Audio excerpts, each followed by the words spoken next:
बिस्मिल्लाहिर्रहमानिर्रहीम। The blank page official में आपको खुशामदीद कहते हैं। अगर आप नए हैं इस चैनल पर तो सब्सक्राइब ज़रूर करिएगा और बेल आइकन को प्रेस करना ना भूलिएगा।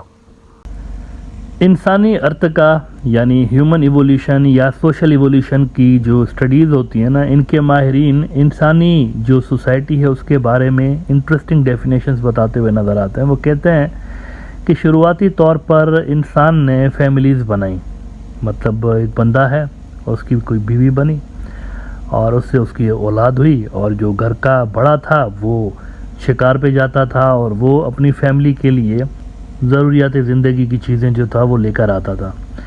लेकिन फिर इंसानों को धीरे धीरे नीड फील होने लगी, क्योंकि चैलेंजेस बढ़े, जंगली जानवर, दरिंदे, तो फिर नीड उनको ये फील हुई कि मुख्तलिफ जो लोग थे ना वो मिल के और यही काम करने लगे, अपने घर और अपनी जो फैमिलीज़ थी उनके प्रोटेक्शन और उनकी जो ज़रूरियात हैं उनको पूरी करने के लिए एक साथ मिल के मुख्तलिफ लोग वही काम अंजाम देने लगे। तो इससे ट्राइब्स वजूद में आने लगे। एक ही रीजन के अंदर मुख्तलिफ लोगों का जब एक ही ऑब्जेक्टिव होता था और वो मिल के वही काम कर रहे होते थे तो इससे ट्राइब्स का वजूद आया।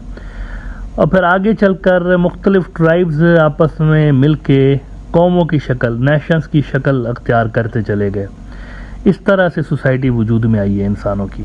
अब इंसान जो है ना बाय नेचर इनसिक्योर किस्म का है, मतलब ये अजीब बात है इंसानों के अंदर। हम लोग जो है ना बाय नेचर इनसिक्योर हैं। अक्सर इंसानों को कोई ना कोई गैर महसूस तरीके से कोई ना कोई डर सताता रहता है, मतलब आगे का डर, फ्यूचर का डर, ऐसी चीज़ों का डर जो कि हुई नहीं होती। मिसाल के तौर पर आज के दौर में भी अगर आप देखें, कैरियर का डर कि आगे क्या होगा, अपने फ्यूचर का डर कि आगे क्या होगा, फिर उसके लिए मुख्तलिफ प्लानिंग्स कर रहे होते हैं, मुख्तलिफ आप देखें कि सेविंग्स कर रहे होते हैं, मुख्तलिफ जो है वो चीज़ों में इन्वॉल्व होते हुए नज़र आते हैं, सिर्फ फ्यूचर को माइंड में रख के। हालांकि फ्यूचर आया नहीं है लेकिन वो पहले से ही उसके लिए आपको प्रिपरेशंस करते हुए नज़र आते हैं, क्योंकि इनसिक्योरिटी है कहीं ना कहीं इंसान के अंदर और वही इनसिक्योरिटी उससे ये सारे काम करवा रही होती है। इसी तरह से ट्राइब्स और नेशंस के दरमियान भी शुरू से लेकर इनसिक्योरिटीज़ रही हैं और उन्हीं इनसिक्योरिटीज़ के चलते हमें डिफेंस का एक शोबा इवॉल्व होते हुए नज़र आता है ट्राइब्स के दरमियान, जो कि आगे चलकर फोर्सेस की शक्ल अख्तियार कर गया और आर्मीज़ और ये सारी बनी। शुरुआती तौर पर जंगें पत्थरों से लड़ी जाती थीं, फिर इसके अंदर मेटल आ गया, फिर तीर बने, भाले बने, फिर इसके अंदर बारूद का इस्तेमाल हुआ, फिर बंदूकें आईं और अब तो यहाँ तक सूरत हाल पहुँच गई है कि 3 जो वॉर डोमेन्स थी, एयर, लैंड एंड सी, उससे भी बात आगे निकल चुकी है। और अब एयर, लैंड एंड सी से ज़्यादा वर्चुअल डोमेन्स जो हैं जंगों की वो सबसे इम्पॉर्टेंट हो चुकी हैं, क्योंकि इसको यूज़ करते हुए बिना गोली चलाए आप किसी भी मुल्क को पैरालाइज कर सकते हैं, उनके अवाम की चीखें निकलवा सकते हैं लिटरली आज के दौर में।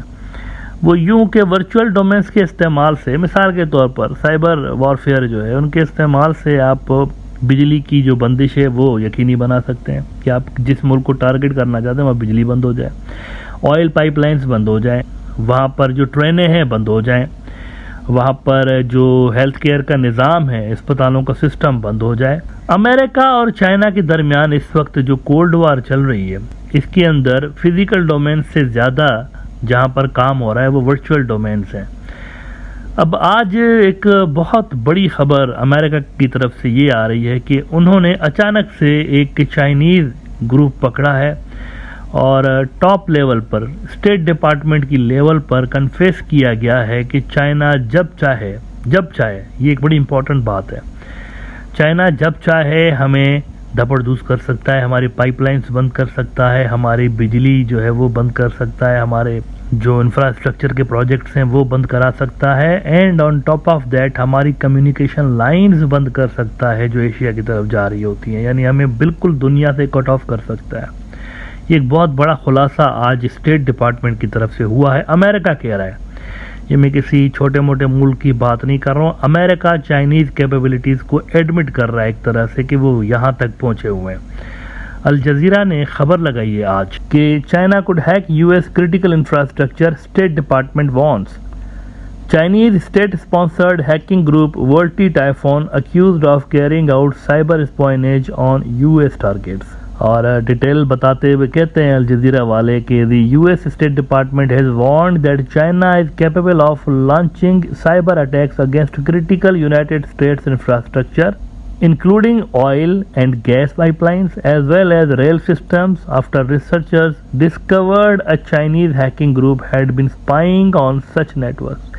बहुत सारे ग्रुप्स हैं जो कि नज़र रख के बैठे हुए थे, उनमें से एक सिर्फ इनको पता चला है अमेरिकन को।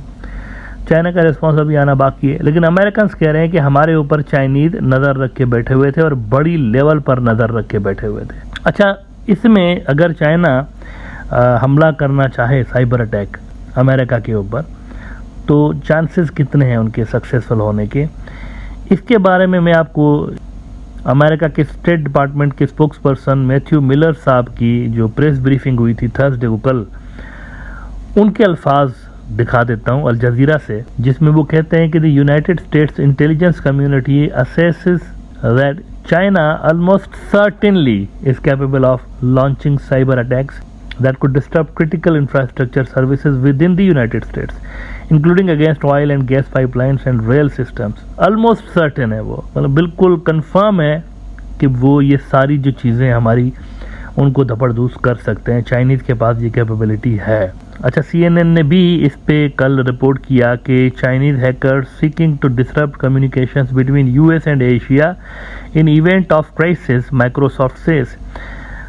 देखिए, ये बड़ी इम्पोर्टेंट बात है, ये अगर आप हेडलाइन देखिए ना, बड़ी इम्पोर्टेंट बात है कि कम्युनिकेशन अमेरिका और एशिया के दरमियान वो डिस्टर्ब कर सकते हैं। अब अमेरिका और एशिया के दरमियान कम्युनिकेशन अगर जंग के दौरान बंद हो जाए तो इसका क्या मतलब है? इसका मतलब ये है ताइवान, डोंट फॉरगेट ताइवान, यानी इसका मतलब ये है कि ताइवान पे अगर ये जब हमला करें और इन्वेड करने की कोशिश करें, जो कि उनका इलाका है अपना, उसूली एतबार से देखा जाए तो चाइना का ही ऑक्यूपाइड इलाका है जिसके ऊपर एक पपेट रिजीम बैठी हुई है काफ़ी अरसे से लेके।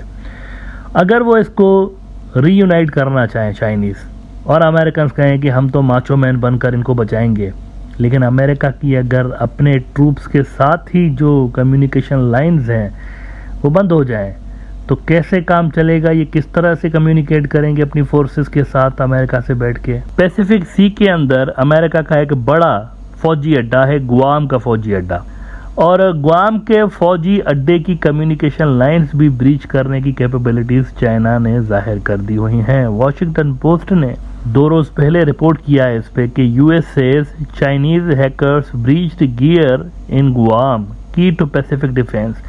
The hacks might be an effort to disrupt military communications in the event of conflict। जंगों के अंदर कम्युनिकेशन का बड़ा अहम तरीन रोल होता है।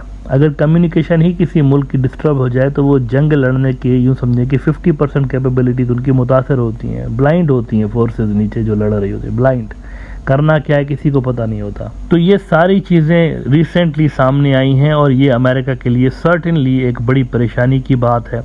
लेकिन एज आई सेड, ये सारे जो हैं अमेरिकन इल्ज़ामात हैं, अभी देखते हैं चाइना का इस पर क्या रिस्पॉन्स आता है। अलबत्ता ये तो तय बात है कि चाइना वर्चुअल डोमेन्स में हकीकतन एक बहुत बड़ी फोर्स बन के उभर चुका है दुनिया में।